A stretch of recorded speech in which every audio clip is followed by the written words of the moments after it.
Assalomu alaykum hurmatli tomoshabinlar, kanalimizga xush kelibsiz.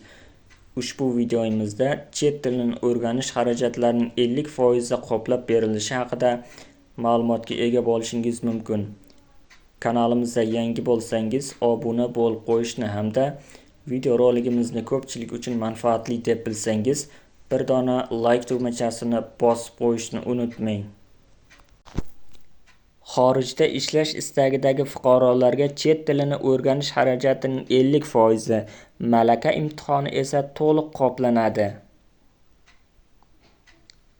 Xorijda ishlash istagidagi fuqarolar uchun chet tilini o'rganish xarajatining yarmi va kasbiy malaka imtihonlari to'liq qoplab berilishi rejalashtirilmoqda.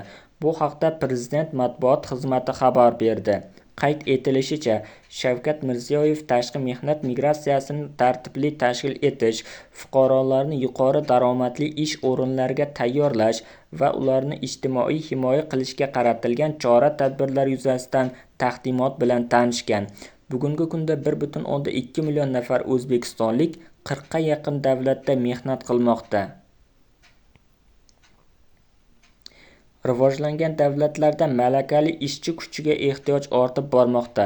Xususan, Germaniyaga 40 ming hamshira, Yaponiyaga esa 15 ming nafar qurilish, logistika va servis sohasi mutaxassisi talab etilmoqda.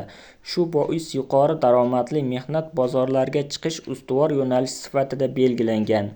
Mazkur ehtiyojni qoplash maqsadida Germaniya, Koreya va Yaponiya kompaniyalari bilan hamkorlikda Kasb plus til tamoyil asosida qo'shma ta'lim loyihalari yo'lga qo'yilgan. Hozirda bunday 12 ta loyihada 8,5 ming fuqaro tahsil olmoqda. Ularning 3 ming nafari ishga joylashgan. Kelgusida bunday loyihalar sonini 20 taga yetkazish, o'qitish ko'lamini kengaytirish va qamrovini 10 ming nafardan oshirish rejalashtirilgan. Toshkent shahrida talab yuqori kasblar va xorijiy tillarni o'qitishga mo'ljallangan maxsus markaz tashkil etilishi ko'zda tutilmoqda. Shuningdek, hududlarda migratsiya markazlari va kasbga o'qitish infratuzilmasini rivojlantirish, tibbiyot texnikumlarida hamshiralarni xalqaro imtihonlarga tayyorlash, qurilish kasblari bo'yicha malaka markazlarini kengaytirish rejalashtirilgan. Taqdimotda migratsiya jarayonlarini tartibga solishning yangi moliyaviy mexanizmlari ham muhokama qilindi. Jumladan, chet tilini o'rganish xarajatining 50%, kasbiy malaka imtihonlar xarajatlari esa to'liq qoplab berish. Kasbiy malaka imtihonlari xarajatlarini esa to'liq qoplab berish mablag'larini bevosita fuqarolarning o'ziga ajratish taklif etildi.